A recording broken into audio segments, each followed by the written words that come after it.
ஆண்டவராய் இயேசு கிறிஸ்துவின் நாமத்தினாலே உங்களுக்கு உயிர்த்தெழுந்த ஈஸ்டர் ஞாயிற்றுக்கிழமையின் உயிர்த்தெழுந்த ஞாயிறின் நல்வாழ்த்துக்களை நான் தெரிவித்துக் கொள்கின்றேன்.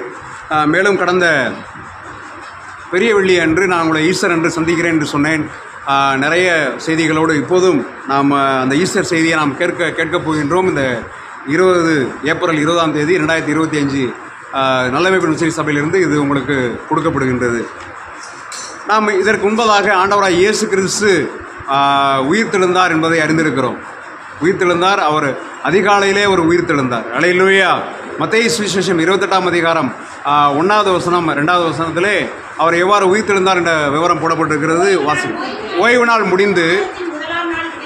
விடிந்து வருகையில் மரியாளும் மற்ற மரியாளும் கல்லறை பார்க்க வந்தார்கள். அப்பொழுது பூமி மிகவும் அதிரும்படி கர்த்தருடைய தூதன் வானத்திலிருந்து இறங்கி வந்து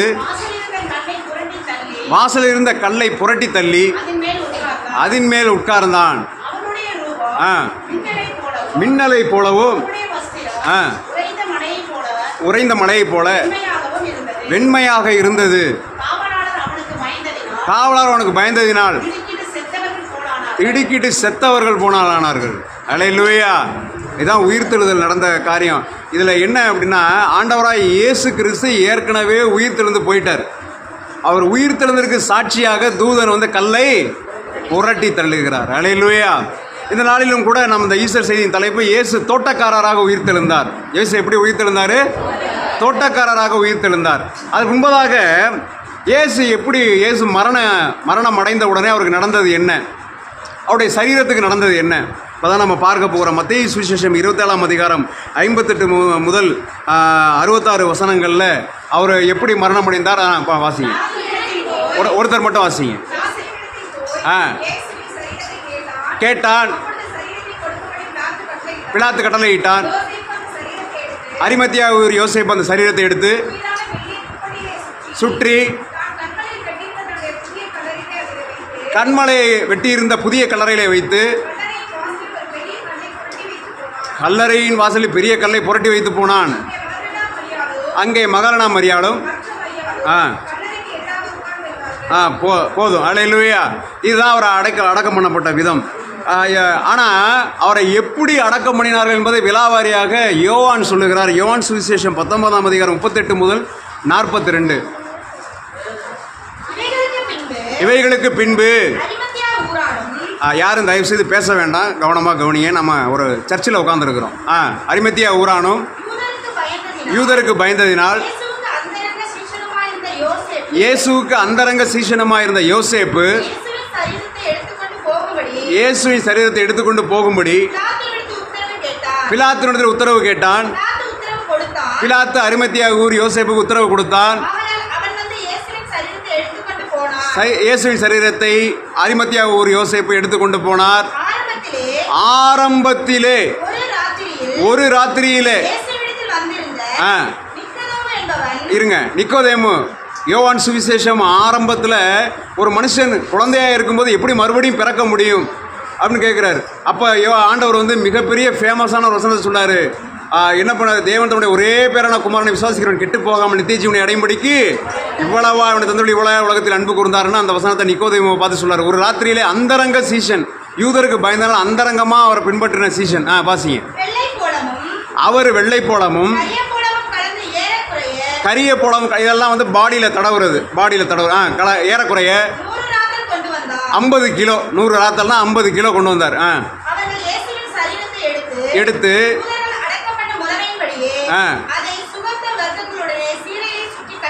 சுற்றி கட்டினார்கள்.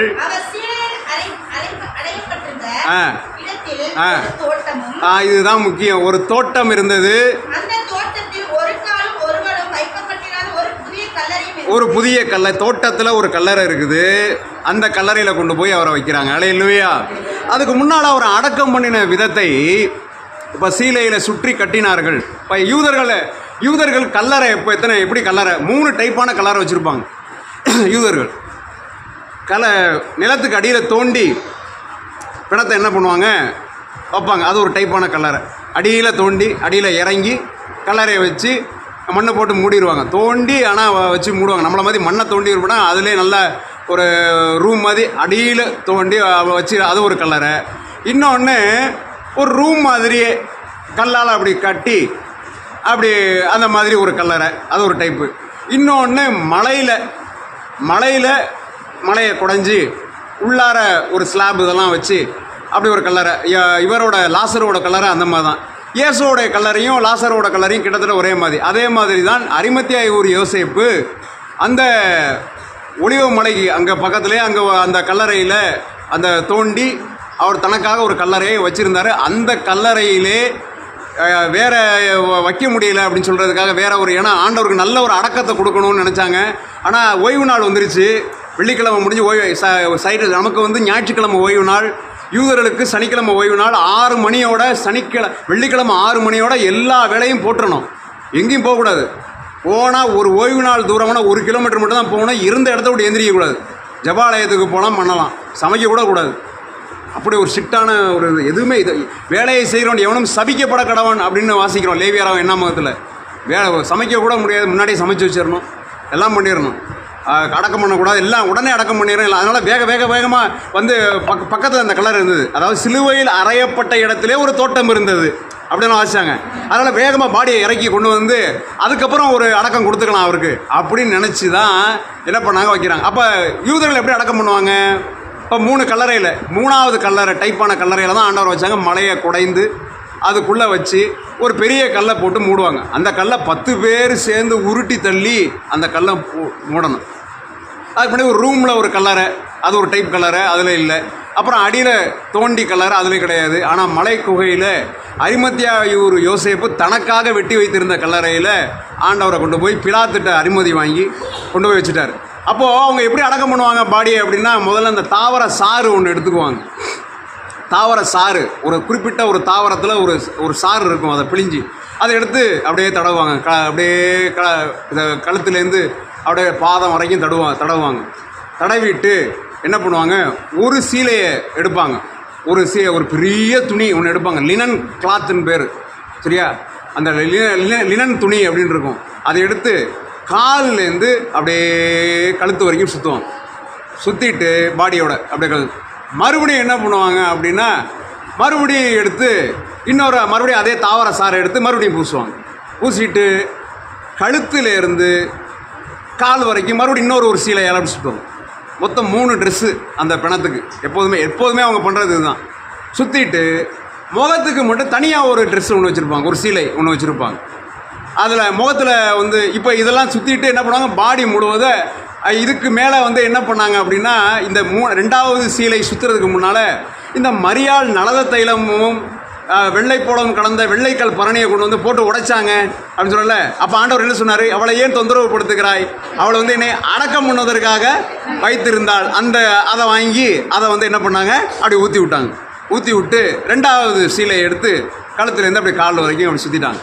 சுற்றிட்டு இதுக்கு மேலே அரிமத்தியா அவர் பங்கு இருக்கும்ல, அரிமத்தியா ஒரு யோசேப்பு, நிக்கோதேமு, வெள்ளைப்போளம் கரியப்போளமும் கலந்த அப்படியே கலவையை அப்படியே தடவிட்டு முகத்தில் மறுபடியும் அந்த தாவர சாரை பூசி அந்த சீலையை வச்சு கட்டுவாங்க. இப்படித்தான் அடக்கம் பண்ணி இயேசுவின் சரீரத்தை வைத்தார்கள். அல்லேலூயா. இயேசுவின் சரீரம் மட்டும் இல்லை, எல்லாருடைய சரீரமும் ஏறக்குறைய இது மாதிரி தான் இருக்கும். வெள்ளைப்போளம் கரியப்போளமும் வந்து கலக்காமல் இதெல்லாம் செய்ய மாட்டாங்க. சுற்றி வைத்து நல்லா வச்சுட்டாங்க. அவங்க என்னன்னா அவசரமாக வச்சுட்டாங்க, சரியா? அது நீங்கள் வாசிங்கன்னா தெரியும். அது பக்கத்தில் இருந்தபடியினாலே என்ன பண்ணது, ஆயத்த நாளாக இருந்தபடினாலும், அது பக்கத்தில் இருந்தபடினாலே, கல்லறை சமீபமாக இருந்தபடினாலே, சரியா? அப்போ வந்து அவருக்குன்னு தனியாக ஒரு கல்லறை பண்ணிடணும், அப்படி தான் அவங்க நினச்சிருக்கணும். அப்படி தானே? இயேசு கூட ஒரு கல்லறை கட்டிடணும், அப்படி தான் நினச்சி என்ன பண்ணாங்க. அந்த கல்லறை சமீபமாக இருக்குது. பாவம் என்ன பண்ணுறது, நல்ல பெரிய தீர்க்கதரிசியாக இருந்தார், இவரை போய் இப்படி பண்ணிட்டாங்களே அப்படின்னு அழுதுகிட்டே கொண்டு வந்து வச்சுட்டாங்க. வச்சு முடிச்சுட்டு எல்லாம் பெரிய ஒரு கல்லை புரட்டி வச்சுக்கிட்டு போயிட்டாங்க. ஆனால் இதுக்கப்புறம் இதை கல்லறை வச்ச பிறகு இந்த பிரதான ஆசாரியர் சதுசேயருக்கு என்னாச்சு, மூக்கில் வேர்த்துருச்சு. ஏன்னா ஐயோ அந்த எத்தனை என்ன சொன்னான், 3 நாளைக்கு எழுந்திருப்பான்னு சொன்னானே அப்படின்னு 27ஆம் அதிகாரம் 58 to 66 அதை மட்டும் வாசிங்க. அவங்க சொன்னதை மட்டும். ஆண்டவனே அந்த எத்தனை பிலாத்துட்ட போய் சொல்கிறாங்க. ஆ 3 நாளைக்கு பின் எழுந்திருப்பேன் என்று எங்களுக்கு ஞாபகம் இருக்கிறது. ஆகையால் அந்த சீஷர்கள் ராத்திரியிலே வந்து திருடிட்டு போயிட்டு ஐயோ இயேசு மரித்தோடு எழுந்துட்டாருன்னு சொல்லாதபடிக்கு முந்தின எத்தை பார்க்கிலும் பிந்தின எத்து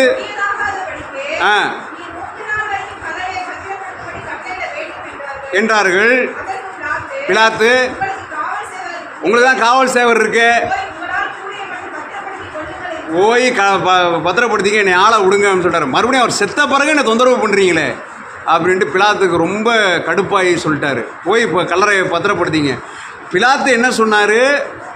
போய் உங்களுக்கு சேவகர் உண்டு, நீங்கள் போய் கூடிய மட்டும் பத்திரப்படுத்திக் கொள்ளுங்கள்.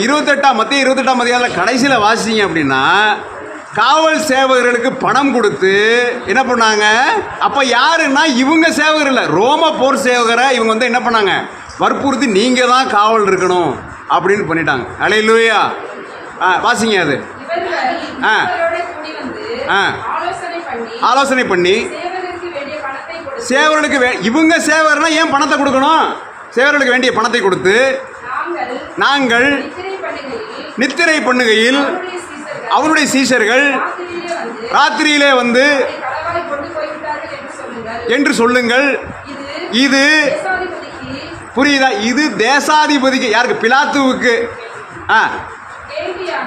கேள்வியானால் தெரிய வந்தால் நாங்கள் அவரை சம்மதப்படுத்தி, அப்போ அவங்க யார் சேவகர்? ரோம போர் சேவகர், பிலாத்துவோட சேவகர். ஆனால் இப்போ பிலாத்து என்ன சொன்னார்? உங்களுக்கு சேவகர் உண்டு, அவங்களுக்கு சேவகர் இருக்கிறாங்க. சரியா? என்ன யார் அந்த சேவகர்னா தேவாலய போர் சேவகர்கள் இருப்பாங்க.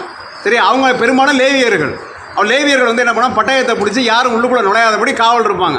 உங்களுக்கு தான் சேவகர் இருக்கு, போய் காவல் பண்ணிங்க. அவங்க இரவும் பகலும் காவல் காக்கணும், ஆலயத்தை காவல் காக்கணும், அதை வச்சுருப்பாங்க. அது மோசே நியாயப்பிரமாணத்தில் இருக்குது. அதான் உங்களுக்கு தான் இருக்க நீங்கள். ஆனால் வந்து இவங்க என்ன அப்படின்னா எங்கே போர் சேவகரை வச்சாலும் என்னது என்ன பண்ணுவாங்க? உண்மையிலே இயேசு உயிரோடு எழுந்துட்டாரு, அதை மறைக்கிறாங்க அப்படின்னு இவங்க சேவகரை வச்சு என்ன பண்ணிட்டாங்க? இவங்களே என்ன பண்ணிட்டாங்க? பாடியை திருடிட்டாங்கன்னு சொல்லிடுவாங்க. எவ்வளவு கவனமாக இருக்கிறாங்க பாருங்க. அதனால அவரை மறுபடியும் போய் என்ன பண்ணியிருப்பாங்க? நிச்சயம் போய் கேட்டு உங்கள் போர் சேவகரை கொடுங்க. புரியுதா இல்லையா? அதனால தான் தேசாதிபதிக்கு கேள்வியானால் நாங்கள் அதை சம்மதப்படுத்தி இவ்வளவு கவனமாக இருக்குது.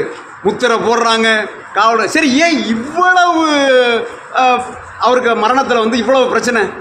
ஏன் வந்து செத்த பிறகு ஏன் பிரச்சனை? என்ன அப்படின்னா பிலாத்து ஒரு மேல் விலாசத்தை எழுதி இறந்த உடனே போடுறாரு. எபிரேயு, கிரேக்கு, லத்தீன் பாஷைகளில் நசரேயனாகிய இயேசு யூதருடைய ராஜா அப்படி சொல்லிட்டு. சரி, அதில் என்ன இருக்குது? அப்போ வந்து அதை பிரச்சனை பண்ணுறாங்க. என்ன பண்ணுறாங்க? இவன் ராஜா என்று சொன்னதாக சொல்லும். ஏன் அப்படி சொன்னாங்க அப்படின்னா மொத்தம் இப்போ பார்த்தீங்கன்னா எல்லா இதுலேயும் INRI அப்படின்னு எழுதியிருக்கும். அப்படி தானே? பார்த்துருக்குறீங்களா? INRI அது லத்தீன் மொழியில். சரியா? அதுக்கு என்னென்னா இயேசுஸ் நசரேனுஸ் ரெக்ஸ் அயோடேயோரம் அப்படின்னு பேர். அப்படின்னா இயேசுஸ் நசரேனுஸ்னா இயேசு நசரேயன். சரியா? நம்ம நசரேனாகிய இயேசுன்னு சொல்லுவோம். அதில் எப்படி வரும்னா இயேசு நசரேயன். ரெக்ஸ் அப்படின்னா ராஜா அப்படின்னு அர்த்தம். அயோடேயோரம்னா யூதர்களுக்கு அப்படின்னு வரும். சரியா? இது எபிரேயம். அடுத்து கிரேக்கத்தில் நமக்கு வந்து கிடையாது. அது வந்து சில நாடுகளில் இன்னும் இருக்குது. சரியா? அது எப்படி இருக்குன்னா IBNI அப்படின்னு இருக்கும். INBI அப்படின்னு இருக்கும். எப்படி இருக்கும்? INBI INRI. இப்போ நமக்கு ஆசைக்கணும். அது என்ன அப்படின்னா அது கிரேக்கத்தில் இயேசுஸ் நசரேன் பேசிலஸ் அயோடேயோன் அப்படின்னு இருக்கும். இயேசு நசரேயன், பேசிலஸ்னா ராஜா, கிரேக்கத்தில் பேசிலஸ்னா ராஜா, அயோடேயன்னா யூதர்களுக்கு அப்படின்றது.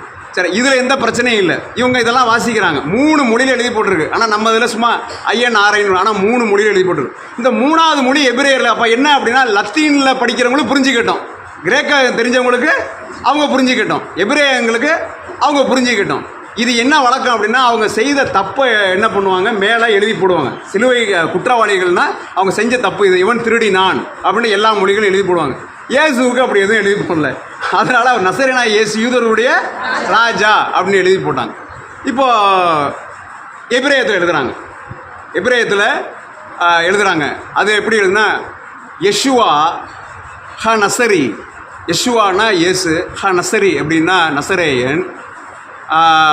வேமெலேக் ஹோ யெகோதீம் அப்படின்னு அர்த்தம். வேமெலேக் அப்படின்னா ராஜா, ஹோ யெகோதீம் அப்படின்னா யூதர்களுக்கு அப்படின்னு அர்த்தம். யெஷுவா ஹ நசரி, வேமெலேக் ஹோ யெகோதீம் அப்படின்னா நசரேயனாகிய இயேசு யூதர்களுக்கு ராஜா. இப்போ இதில் வந்து சரி மறுபடியும் போய் கேட்குறாங்க, ஏன் வந்து அவன் ராஜா என்று சொன்னபடி சொல்லு அப்படின்னா, இந்த யூத ரபிகளுக்கு வந்து என்னன்னா ஒவ்வொரு யூத எழுத்து ஒவ்வொன்றுக்குமே ஒரு அர்த்தம் இருக்குது. சரியா? தனியாக இப்போ நமக்கு ஆனா அப்படின்னா ஆனா தான் அது அதில் இது கிடையாது. ஆனால் யூதர்களுக்கு முதல் எழுத்து இருக்குது பாருங்கள்.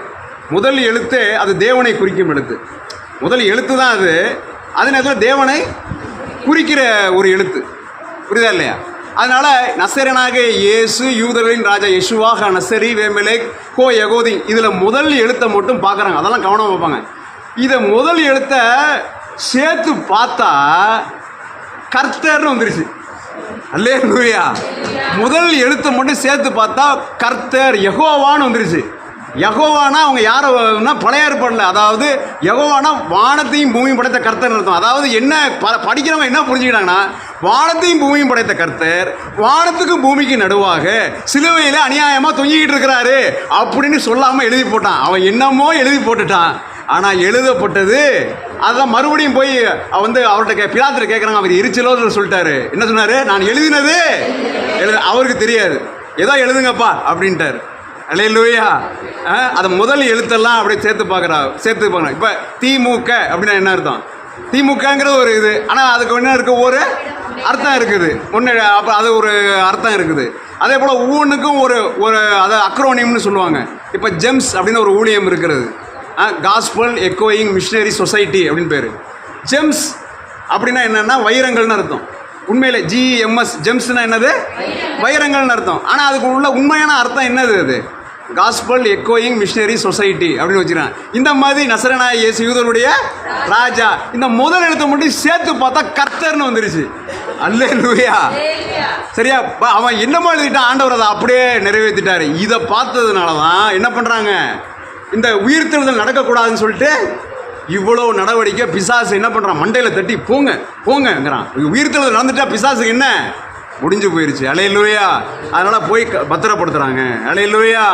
என்னதான் பத்திரப்படுத்தினாலும் இயேசு அதிகாலையில் எழுந்தார். அல்லேலூயா. அதிகாலையில் எப்படி ஜபத்துக்கு எந்திரிப்பாரோ அதே மாதிரி எந்திரிச்சு அவர் என்ன பண்ணார்? நடந்து போயிட்டே இருந்தார். அல்லேலூயா.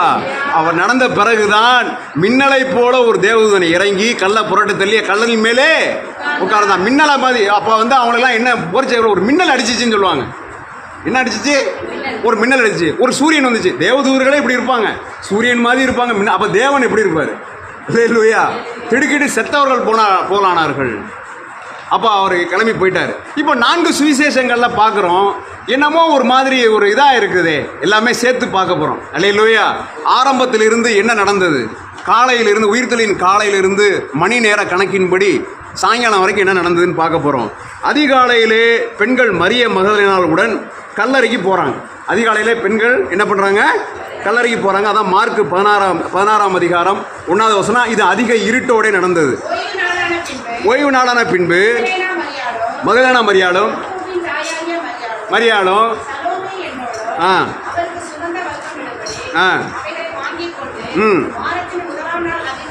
அதிகாலையிலே வந்து புரட்டி தள்ளுவான் யார் என்று ஒருவர் கல்லறையில் புரட்டி தள்ளுறவன் யாருன்னு சொல்லிக்கிட்டு இருக்கும்போது அது நடந்திருக்குது. அல்லேலூயா. சரியா? ஒரு பெரிய தேவதூதன் இறங்கி என்ன பண்ணாரு? கல்லையை வந்து புரட்டி தள்ளிட்டாரு. அல்லேலூயா. அப்போது இவங்க என்ன புரட்டி இவங்க கல் அப்போ இதெல்லாம் இதுக்கு முன்னாடி நடந்துருச்சு. கல்லை புரட்டி தள்ளிட்டாங்க. இவங்க பார்க்குறாங்க கல் யார் என்று சொல்லி கொண்டு இருக்கும்போது வாசிங்க. இருந்தது. தள்ளப்பட்டு ஏற்கனவே தேவதூதன் வந்து ஏற்கனவே தள்ளிட்டார். இதெல்லாம் முன்னாடி நடந்துருச்சு. சரியா? சரி, அப்போ இப்போ மகதலேனா மரியாளுக்கு முதல் இயேசு தரிசனம் பண்ணாரு. அது எப்போ? மகதலேனா மரியாள் இருட்டோட போறாங்க. அத ஆ ஆ ஆ முதல் தரிசனம் பண்ணா இருக்கட்டும். அல்லேலூயா. இப்போ முதல்ல நடக்கிறது இதுதான். என்ன பண்றாங்க? அதிக இருட்டோட ஸ்திரீகள் என்ன பண்றாங்க? மகதலேனா மரியாளோட போறாங்க. இப்போ வந்து கல் புரட்டப்பட்டிருக்கிறதுன்னு இதை பார்த்த உடனே மகதலேனா மரியாள் என்ன பண்றாங்க? இதெல்லாம் 4 மணிக்கு நடக்குது. வேகமாக ஓடுறாங்க. யாரை அழைக்கிறதுக்கு? பேதுருவையும் யோவானையும் அழைக்கிறதுக்கு. கல்லறை திறக்கப்பட்டிருந்தால் அதிர்ச்சி யாருக்கு? மகதலேனா மரியாளுக்கு. இந்த நேரத்தில் மரிய மகதலேனாள் பேதுரு யோவானிடம் ஓடி இதை பற்றி சொல்லுகிறாள். 22 யோவான் 22 சீக்கிரமா வாசிங்க. ஆ ஆ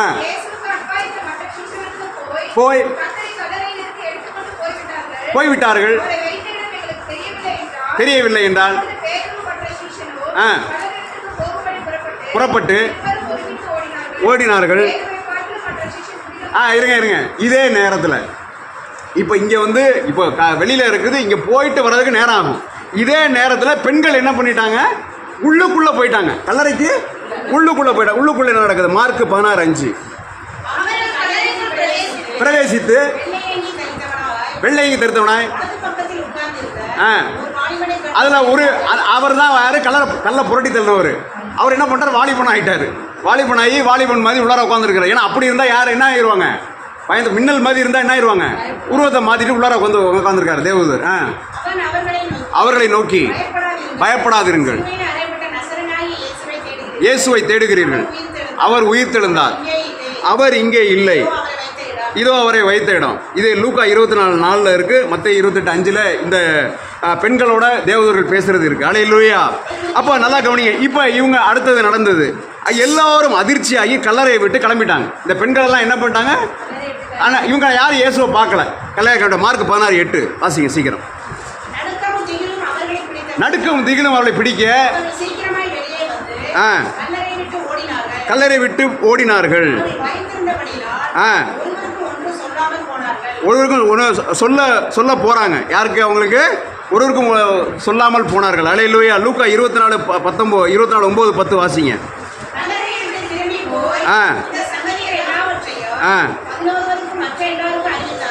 அறிவித்தார்கள். அல்லேலூயா. இப்போ இவங்க போய் அறிவிட்டு இருக்கும்போது பேதுருவும் யோவானும் கல்லறையை பார்த்துக்கிட்டு இருக்கிறாங்க. பேதுரு யோவானும் கல்லறைக்கு உள்ளே வருகிறாங்க. மரிய மதலினாலும் எல்லாம் வந்து கல்லறைக்கு வெளியில் உட்காந்துருக்கிறா. யோவான் வந்து என்ன பண்ணுறாரு? அந்த சீலையை பார்க்குறாரு. பேதுரு சீலைகள்லாம் கிடக்கிறத பார்க்குறாரு. பார்த்துட்டு அவரும் என்ன பண்ணுறாரு? ஆச்சரியப்பட்டு கொண்டு போனான் அப்படின்னு இருக்கும். யோவானில் போட்டிருக்கும். அல்லேலூயா. அடுத்தது இப்பொழுது மகதலேனா மரியாள் தனியாக உட்காந்துருக்கிறாங்க. இப்போ மகதலேனா மரியாள் வந்து என்ன பண்ணுறாங்க? மகதலேனா மரியாளோடு இருந்த பெண்கள் என்ன பண்ணுறாங்க? அங்கே போய் என்ன பண்ணுறாங்க? மற்ற அப்போஸ்தலர் பேதுரு யோவான் இல்லை, யார்கிட்ட? மற்ற அப்போஸ்தலர்கள்ட்ட சொல்லிட்டாங்க. மகதலேனா மரியாள் பேதுரு யோவான் 2 பேர்கிட்ட மட்டும் சொல்லி அவங்களை கூட்டிகிட்டு வந்திருக்கிறாங்க. மற்ற எத்தனை பேர் இருக்கிறாங்க? மற்ற 10 பேர் கிடையாது. ஒருத்தர் இறந்துட்டாரு, இன்னொருத்தரும் இல்லை. யார் அது?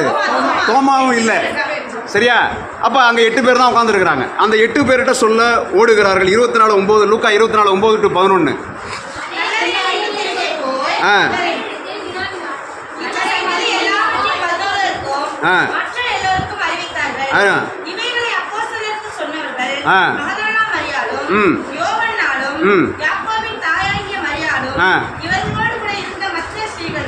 எல்லாம் சொல்லிட்டாங்க. சரியா? அதற்கடுத்து மரிய மகதலேனால கல்லறையிலே விட்டுட்டு பேதுரு யோவான் என்ன பண்ணிட்டாங்க? கிளம்பி போய்விட்டார்கள். இதுக்குள்ளே மணி 6 ஆயிடுச்சு. காலையில் மணி 6 ஆயிடுச்சு. அப்போ வெளியே அப்போ வந்து பார்க்குறா, உள்ளுக்குள்ளே எட்டி பார்க்குறா, தேவதூதர்கள் உட்காந்துருக்கிறத பார்க்குறாங்க. யார்? மகதலேனாளுக்கு தேவதூதர்கள் காட்சி கொடுக்குறாங்க. அந்த பெண்களுக்கு காட்சி கொடுத்தா மரிய மகதலேனாளுக்கு காட்சி கொடுக்குறாங்க. யோவான் 20:16. 20:16 இல்லை 20 இல்லை தேவதூதர்கள் பேசுவாங்க. மகதலேனாள்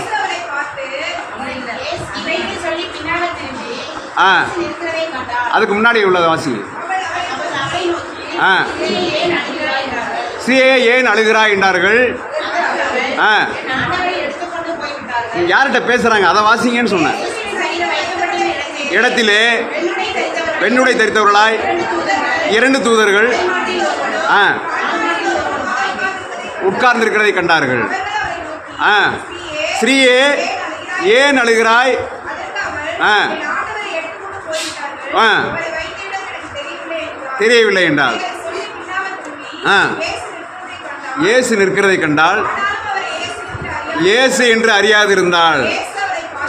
ஆ ஸ்ரீயே ஆ யாரை தேடுகிறாய் என்றார். தோட்டக்காரர் என்று எண்ணி அண்டர்லைன். இதுதான் நம்ம இப்போதான் செய்திக்கே வர்றோம். அல்லேலூயா. இயேசுவை தோட்டக்காரர் என்று எண்ணி ஐயா ஆ ஆ ஆ ம் மரியாளே என்றார். ஆ ஆ ரபுனி என்றார். போதகரே என்ற அர்த்தமாம். ம் என்னை தொடாது. ஆ போய் ம் ஏறி போகிறேன் என்று சொல்லிவிடு அப்படின்னு சொல்லிட்டாரு. அல்லேலூயா. அப்போ இவங்க வந்து அப்போஸ்தலர்கள் இந்த மற்ற பெண்கள்லாம் இருக்கிறாங்கல்ல, நல்லா கவனிங்க. இவங்க அந்த 8 அப்போஸ்தலர்கள்ட்ட சொல்லிட்டு வீட்டுக்கு திரும்பி போயிட்டு இருக்கிறாங்க. வீட்டுக்கு திரும்பி போயிட்டு இருக்காங்க. இப்போ மணி 6-7 ஆயிடுச்சு. இயேசு என்ன பண்ணாரு, மகதலா மரியாளை அனுப்பிட்டு அந்த நேரத்தில் பிதாவையும் போய் பார்த்துட்டு, சரியா, பிதாவிட்ட போயிட்டு மறுபடியும் என்ன பண்ணாரு, அவங்கள சந்திக்கிறார் வழியில். அவங்க வீட்டுக்கு போகிற வழியிலே இயேசு யாரை சந்திக்கிறாரு, அந்த பெண்களை சந்திக்கின்றார். அல்லேலூயா. மத்தேயு 28:9 வாசிங்க. மத்தேயு போகிற போது வாழ்க என்றார். ஆனா மகதலா மரியாள்கிட்ட இயேசு என்ன சொன்னாரு, என்னை தொடாதே. அப்ப என்ன பண்றாரு, மகதலா மரியாள்கிட்ட பேசிட்டு பிதாட்ட போயிட்டு வந்துட்டாரு. அல்லேலூயா. போயிட்டு அங்க மற்ற பெண்கள்கிட்ட போயிட்டாரு ஆண்டவர். போய் வந்து மறுபடியும் போய் என்ன பண்ணுங்க நீங்க சொல்லுங்க. அப்ப வீட்டுக்கு போனவங்க என்ன பண்றாங்க, மறுபடியும் ஓடுறாங்க.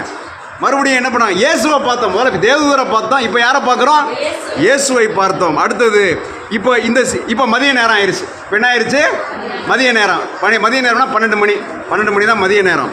அப்போ இதற்குள்ளே சீஷர்கள் இப்போ வந்து என்ன பண்ணுறாங்க, இதுக்கு இடையில இதெல்லாம் முடிஞ்ச பிறகு மகதலா மரியாளும் மற்ற மரியாளும் இதெல்லாம் முடிஞ்ச பிறகு மகதலா மரியாளுக்கு ஆசை, மறுபடியும் யாரை பார்க்கணும், இயேசுவனம். இன்னொரு மரியாதை கூட்டிக்கிட்டு வர்றாங்க. அதான் மத்தேயு 28 சொல்லப்பட்டிருக்கிறது. சரியா, 2 மரியாதை வர்றாங்க. அப்போ பார்த்து மறுபடியும் வந்து கலரை திறக்கிறத பார்த்துட்டு மறுபடியும் என்ன பண்ணுறாங்க, போய் சீஷர்களிடத்திலே சொல்லுகிறார்கள். இப்போ மதிய நேரம் ஆயிடுச்சு. நல்லா கவனிங்க. மதிய நேரம் 2 மணி 3 மணி ஆயிடுச்சு. அப்போ தான் எம்மாவூர் சீஷர்கள் 2 பேர் என்ன பண்ணுறாங்க, அன்றைய தினமே 2 பேர் எருசலேமுக்கு 7 அல்லது 8 மைல் தூரம். அப்போனா பிரயாணத்தை மத்தியானம் 1 மணிக்கு தொடங்கியிருக்கணும். சரியா, 1 மைல்னா 2 கிலோமீட்டர்னு அர்த்தம். சரியா, ஒரு கணக்கு சொல்லுங்களேன். 1 மைல்னா எத்தனை கிலோமீட்டரு, 1.5 கிலோமீட்டர். 1.5 கிலோமீட்டர்னா 7 அல்லது 8 மைல். அப்போனா எத்தனை, 15 கிலோமீட்டர். 15லேருந்து 20 கிலோமீட்டர் இருக்கணும். நடந்து போகிறாங்க. அப்போ 1 மணிக்கு தொடங்கியிருக்கணும். இவங்க போய் நடந்து வர்ற போருக்கு இயேசு எதுவுமே தெரியாத மாதிரி என்ன பண்ணாரு, இப்படி அவர்கள் பேசி சம்பாதித்துக் கொண்டிருக்கையில் இயேசு உயிரோடு எழுந்து, சிலுவையில் அடிக்கப்பட்ட இயேசு உயிரோடு கூட எழுந்து அவர்களோடு நடந்து போனார். அவரை அறியாதபடிக்கு 5 மணி, சாயங்காலம் 5 மணி 6 மணி நெருங்கிருச்சு. மறைக்கப்பட்டது. போதும். என்ன பேசுகிறீங்க, யாரை கேட்குறீங்கன்னு சொன்னார். நாங்கள் சொன்னோம், நசரேனா இயேசு வந்து உங்களுக்கு தெரியாதா, அவர் தீர்க்கதரிசியாக இருந்தார், அவர் அடித்து என்ன பண்ணால் கொண்டுட்டாங்க அப்படின்னாரு. இயேசு வந்து புத்தி இல்லாத மந்த இருதயம் உள்ளவர்களே, வந்து மனுஷகுமாரன் இப்படி பாடுபடணும் எழுதியது இல்லையா அப்படின்னு சொல்லிட்டு மோசே நியாயப்பிரமாணத்துலேருந்து விவரித்து அவங்கள்ட்ட அப்படியே சொல்லிக்கிட்டே வர்றாரு. அல்லேலூயா. இப்படி வந்து இவங்க பேசிக்கிட்டே இந்த நேரத்தில் எம்மாவூருக்கு சமீபமானார்கள். இயேசு அவங்களுக்கு காட்சி கொடுக்குறாரு. அப்புறம் என்ன பண்ணாங்க, போயிட்டாங்க. இப்படி பேசிக்கொண்டு இருக்கும் பொழுது இயேசு வந்து என்ன பண்ணுறாங்க, அப்போது அவங்க அதே நேரத்தில் அவங்க 2 பேரும் என்ன பண்ணுறாங்க, அங்கே சொல்லிட்டு என்ன பண்ணுறாங்க, அங்கே பார்த்து இயேசுவை பார்த்துட்டு மறுபடியும் ஓடியாடுறாங்க. எப்போ 15-20 கிலோமீட்டர் கடந்து மறுபடியும் ஓடியாடுறாங்க. போகிறதுக்கு ஒரு 4 மணி நேரம் 5 மணி நேரம் ஆயிருக்கும். திரும்பி வர்றதுக்கு ஒரு 4-5 மணி நேரம் ஆயிருக்கும். இதற்கு இடையிலே என்ன பண்ணாங்க, பேதுரு இதெல்லாம் பார்க்குறாரு. இந்த பேதுருவும் மற்ற சீஷர்களும் இயேசுவை பார்க்கவில்லை. பேதுரு மற்ற சீஷர்களும் யாரை பார்க்கல, இயேசுவை பார்க்கல. பேதுரு அவங்கெல்லாம் சாயங்காலத்தில் தான் பார்க்குறாங்க. இப்போ பேதுரு வந்து தனியாக வந்து எல்லாரையும் விட்டுட்டு தனியாக போகிறாரு. என்ன ஒரே குமைச்சலாக இருக்குது. யார் சொல்கிறது உண்மை, வந்து தேவதூரை பார்த்தோங்கிறாங்க. இவர் சீசர்கள்லாம் தேவதூரை பார்க்கவும் இல்லை. பெண்கள்லாம் யாரை பார்க்குறாங்க, இயேசுவை பார்க்குறாங்க, தேவதூரை பார்க்குறாங்க, எல்லாம் பார்க்குறாங்க. மற்ற சீசர்கள்லாம் கல்லறை திறந்துக்க மாட்டாங்க. பேதுரு மட்டும் தனியாக போயிட்டு இருக்கிறாரு.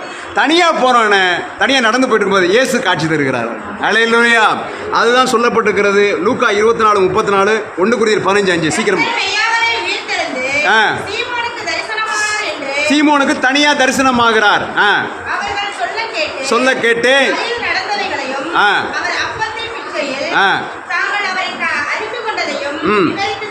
விவரித்து சொன்னார். பேதுரும் பார்த்துட்டாரு. இப்படி பேசிக்கிட்டு இருக்கிறாங்க. பேதுரு அங்க பார்த்துட்டு மறுபடியும் இங்க ஒடியாடுறாரு. எங்க வர்றாரு?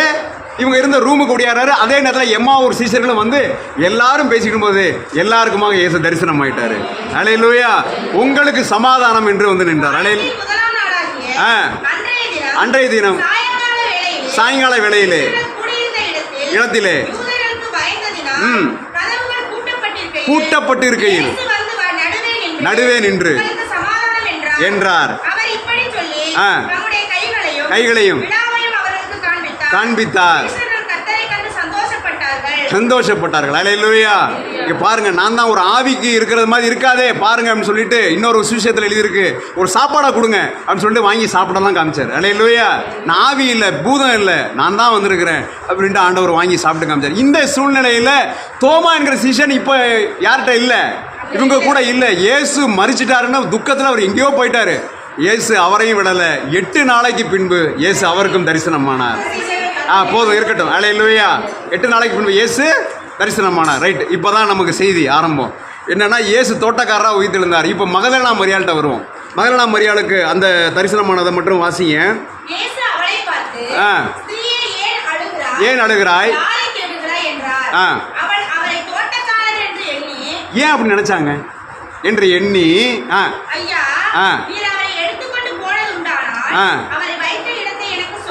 ஏன் இயேசு பேசுறது தெரியாதா? இயேசு பேச்சு தெரியாதா? சொல்லுங்க. இயேசுட்ட 3 வருஷம் பழகிருப்பாங்க, 2 வருஷம் பழகிருப்பாங்க. ஏன் இயேசு குரல் தெரியாதா மகதலேனா மரியாளுக்கு? அல்லேலூயா. ஏன் அப்படி பண்ணாங்க அப்படின்னா, இயேசு ஒரிஜினலா அந்த பக்கம் தோட்டக்காரர் எப்படி ட்ரெஸ் பண்ணியிருப்பாங்களோ அதே மாதிரி ட்ரெஸ் பண்ணியிருக்கிறாரு. அல்லேலூயா. அதே போல இயேசு உயிரோடு இருந்த பொழுது அரமேய மொழி பேசினார். ஆண்டவர் என்ன மொழி பேசினாரு? அரமேய மொழி பேசினார். அதில் தான் வந்து ஏலோயி ஏலோயி லாமா சபக்தானி, அது வந்து அரமேய மொழியில் என் தேவனே ஏன் என்னை கைவிட்டின்னு சொன்னது. அல்லேலூயா. இந்த அரமேய மொழியில் 2 விதம் இருக்குது. ஒன்று கலிலேயாவில் ஒரு டைப்பாக பேசுவாங்க, சரியா? இன்னொன்று யூதேயாவில் இப்போ நம்ம தமிழ் இருக்குல்ல, எங்கே பேசுகிறாங்க? கன்னியாகுமரியில் ஒரு டைப்பாக பேசுகிறாங்க. அதுக்கப்புறம் எங்கே பேசுகிறாங்க? நம்ம வீட்டில் ஒரு மாதிரி பேசுகிறாங்க. சில தமிழ் புரியவே மாட்டேங்குது. அதுபோல் கலிலேயாவில் ஒரு அரமேய மொழி பேசுகிறாங்க. இங்கே யூதேயாவில் அரமேய மொழி பேசுகிறாங்க. மகதலேனா மரியாள் கலிலேயாவை சேர்ந்தவர், ஆண்டவரும் கலிலேயாவை சேர்ந்தவர். எல்லா சீசர்களும் பெரும்பாலும் கலிலேயாவை சேர்ந்தவர்கள். இந்த யூதாஸ் காரியத்தெல்லாம் யூதேயாவை சேர்ந்தவர். அப்போ இன்னும் சில சீஷர்கள்லாம். அப்போது இயேசு அதே மாதிரி ட்ரெஸ் பண்ணிக்கிட்டு தோட்டக்காரர் போலவே இருந்துட்டு யூதர்கள் பேசுகிற அரமேய மொழியில், யூதேயாவில் அந்த அரமேய மொழியில் பேசுகிறார். அதனால தான் என்ன பண்ண முடியல, இவங்களால என்ன பண்ணிக்க முடியல, கேட்ச் பண்ணிக்க முடியல. புரியுதா இல்லையா? உடனே தோட்டக்காரர் என்று நினைத்து ஐயா இவங்க வந்து அழுதுருக்குறாங்க. அழுதா கண்ணு ஒரு மாதிரி மங்களா இருக்குன்னு தெரியுமா, சரியாக பார்க்க முடியாது. அதனால் ஐயா தோட்டக்காரரே இவர் வைத்திருந்தார் அப்படின்னு சொல்லுது. மரியாளே அப்படின்னு கூப்பிட்றாரு. இப்போ எப்படி பேசுகிறாரு? மரியாளே. இப்போ நான் கொஞ்சம் குரலை மாற்றி சகோதரி சகோதரன் அப்படின்னா வந்து என்ன இருக்கும், கொஞ்சம் தெரியாமல் இருக்கும். இல்லை ஒழுங்காக கூப்பிட்டாலே காது கேட்க மாட்டேங்குது. இப்படி சகோதரி சகோதரன் அப்படின்ட்டு நம்ம குரலை மாற்றி சொன்னாலே கொஞ்சம் இதாக இருக்கும். அப்போ இயேசு அதே மாதிரி ட்ரெஸ் பண்ணிவிட்டு என்ன பண்ணார், யூதர்கள் பேசுகிற அரமேய மொழியில் பேசுனதுனால என்ன ஆயிடுச்சு, அவங்களால கண்டுபிடிக்க முடியல. அதுக்கப்புறம் மரியாளே அப்படின்னு கலிலேயாவில் பேசுகிற மாதிரி கூப்பிட்டார். வழக்கமாக கூப்பிட்ற மாதிரி கூப்பிட்டாரு. ரபூனி போதகர் என்னை தொடாது அப்படின்னு சொன்னார். அல்லேலூயா. இப்போ இயேசு ஏன் தோட்டக்காரராக உயிர்த்தெழுந்தார்? இயேசு சரீரம் வைக்கப்பட்ட இடத்துல ஒரு தோட்டம் ஒன்று இருந்தது. அந்த தோட்டத்திலே ஒருவனும் ஒரு காலம் வைக்கப்பட்டிராத கல்லறை ஒன்று இருந்தது. அல்லேலூயா. இயேசு தோட்டக்காரராக முதலிலே உயிர்த்தெழுந்தார். அல்லேலூயா. அல்லேலூயா. ஏன் தோட்டக்காரராக உயிர்த்தெழுந்தார்? யோவான் சுவிசேஷம் 15ஆம் அதிகாரம் 1வது வசனம். ஏன்னா அவருடைய பிதாவே ஒரு தோட்டக்காரர், நான் மெய்யான திராட்சை செடி, என் பிதா திராட்சை தோட்டக்காரர். அல்லேலூயா. அப்பா திராட்சை தோட்டக்காரர். அதனால குமாரனும் என்ன பண்ணாரு, முதல்ல தோட்டக்காரராக உயிர்த்தெழுந்தார். அல்லேலூயா. அல்லேலூயா. அப்போ ஆதியாகமம் 2ஆம் அதிகாரம் 8வது வசனத்துல பார்த்தீங்கன்னா அப்பவே அங்கே ஒரு தோட்டத்தை நாட்டி விட்டார். வாசிங்க.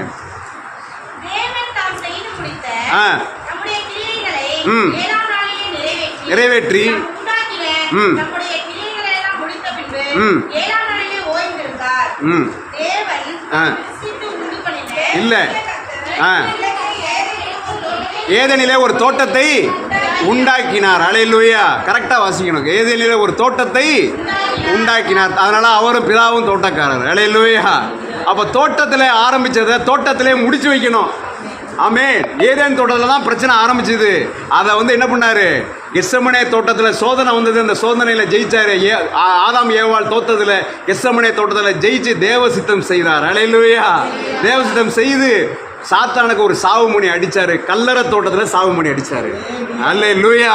அதனால தான் தோட்டக்காரராக இயேசு உயிரோடு கூட எழுந்தார். ஆமென். ஏன் அப்படி செய்யணும்? இயேசு ஏன் தோட்டக்காரராக உயிர்த்தெழுந்தணும்? ஆதியாகமம் 3ஆம் அதிகாரம் 15ஆம் வசனம் ஒரு வாக்குத்தத்தம் கொடுத்தார். வாசிங்க. உனக்கும் ஸ்திரீக்கும் பகை உண்டாக்குவேன், அவர் உன் தலையை நசுக்குவார் என்றார். அல்லேலூயா. அப்ப இயேசு கல்லறையிலிருந்து உயிரோடு எழுந்த உடனே தலையை நசுக்கிட்டார். அல்லேலூயா. மரணத்தை ஜெயித்தார். ஆமென். உயிர்த்தெழுதல தான் பலமாய் ரூபிக்கப்பட்ட தேவகுமாரனாய் இருந்தார். அல்லேலூயா. இயேசு ஏன் உயிரோடு எழுக்கணும்? ரோமர் 1:5 உயிர்த்தெழுந்த பின்பு பலமாய் ரூபிக்கப்பட்ட தேவகுமாரனாய் இருந்தார். அந்த உயிர்த்தெழுதலின் வல்லமையை பிசாசினால தாங்கிக் கொள்ள முடியல. ஆமென். வாசிங்க. ரோமர் 1:5 தாவீதின் சந்ததியில் பிறந்தவரும் மரித்தோர் உயிர்த்தெழுந்ததினாலே பலமாய் ரூபிக்கப்பட்ட தேவகுமாரனாய் இருந்தார். அல்லேலூயா. பலமாய் ரூபிக்கப்பட்ட தேவகுமாரனாய் இருந்தார். அதுக்கடுத்து உயிர்த்தெழுதலின் சாயல்ல நம்மளையும் ஆண்டவர் சேர்த்திருக்கிறார். ரோமர் 6:5 1 பேதுரு 3:21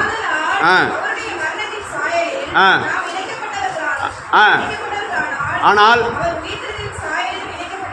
அப்படி நினைத்துதான் நாம் ஞானஸ்தானம் எடுக்கிறோம். அல்லேலூயா. அப்படி இயேசு உயிர்த்தெழலைன்னா ஞானஸ்தானத்துக்கு எந்த ஒரு அர்த்தமும் இருக்காது. வாசிங்க. 1 பேதுரு 3:21 அதற்கு ஒப்பனையான மெதுவாசிமா மெதுவா நிறுத்தி.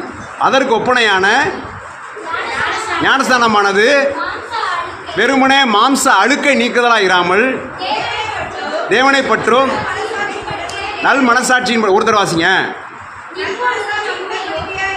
இருந்து நம்மையும் உயிர்த்தெழுதினாலே ரட்சிக்கிறது. அல்லேலூயா.